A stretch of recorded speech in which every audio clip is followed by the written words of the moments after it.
Welcome to the new setup. Moved to a new apartment, but hey, more importantly, we get into these videos. A shorter film study, as Johnny Page, the author of these articles, was on vacation. Interesting enough, visiting the U.S. from the U.K. as he is British. You know what I'm saying? Fish and chips and shit. Anyways, let's dip into this film study and look at what the Eagles were offering on defense, because it wasn't all sunshine and roses. But anyways, let's assess. What's up, it's your boy Centron, come back at you with another analysis video, and they kid you not, that's my real name. So we're getting to the defensive side of things, and I'm right along with this man. I was having heart palpitations and slowly stewing, watching that first drive on Monday for me. But, you know, all's well that ends well, right? Because we ended up beating the Bengals handily, and the defense started clicking. But in the second half was really when they started to apply themselves.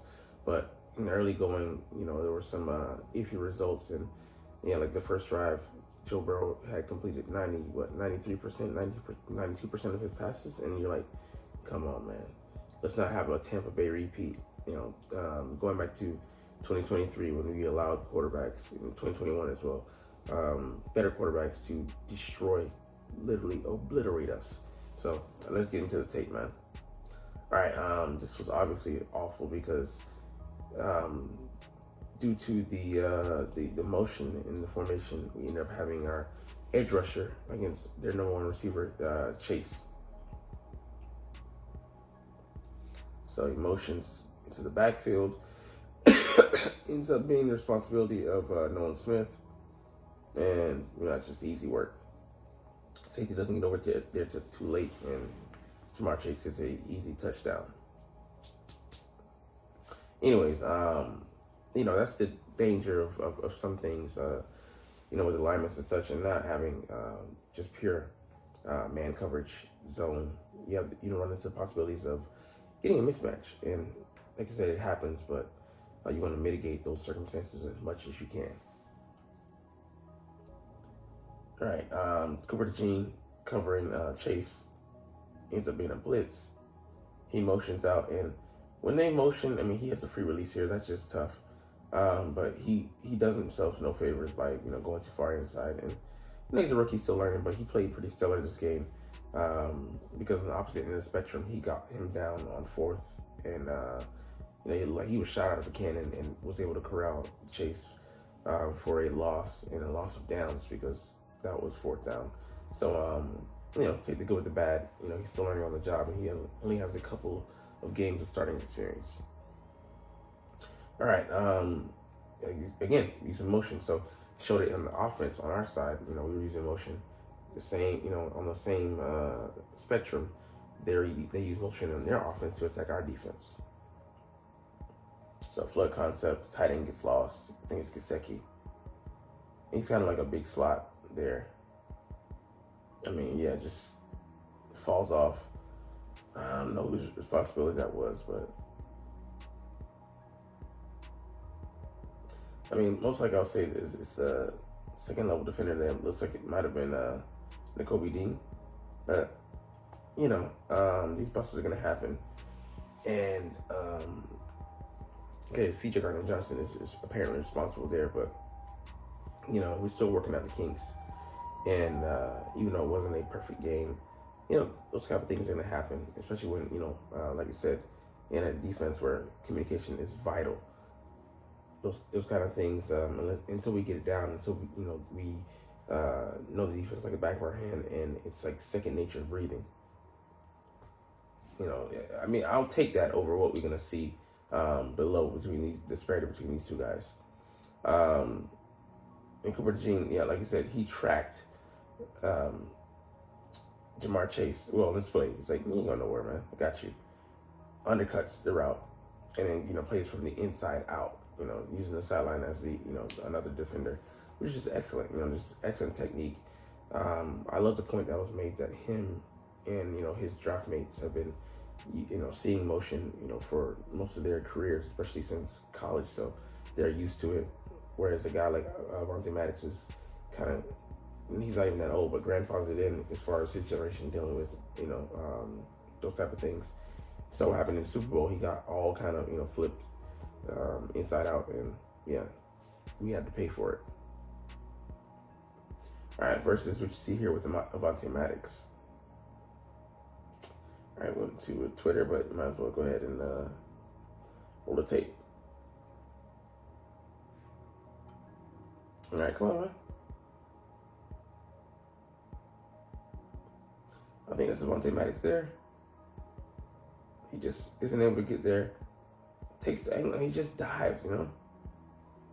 Man, it's just piss poor. Anyways, you saw what happened. All right, whip, excellent. You know, here, you know, where a linebacker blitzes and then opposite edge drops into coverage. So you're replacing that guy. You're not technically really blitzing if you bring, you know, 4 or less. So excellent move to confuse the opposing team's offense and to try to get them, you know, plugging in holes where there are none. So they end up blocking or wasting the guy in blocking in pass pro. So anyways, Jamar Chase 101. I don't know if that was hurried up by the blitz there, but so the safety's spin and snap. Let's see.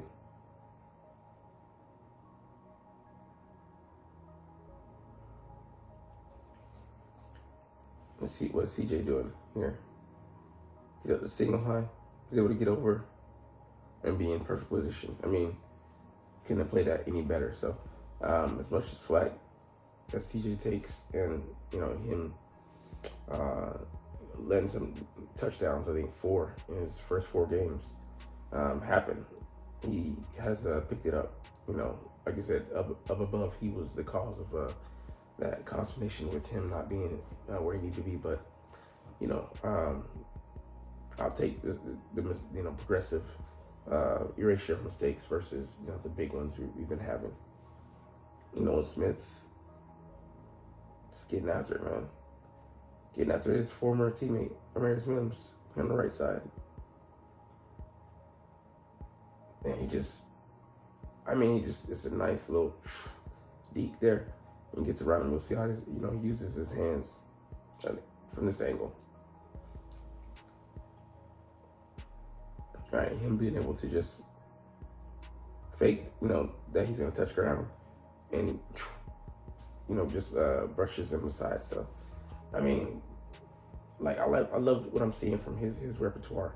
He's building something, you know, diametrically opposed to last season where he had, you know, just really speed and that's it.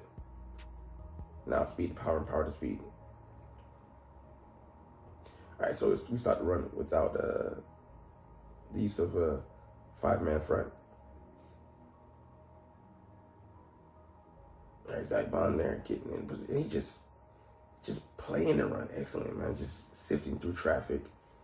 You know, none of the hesitation that we saw early in the season that was stopping him from making these kind of impact plays.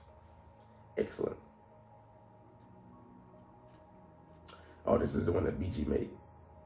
We were in a heavy front, so be warned.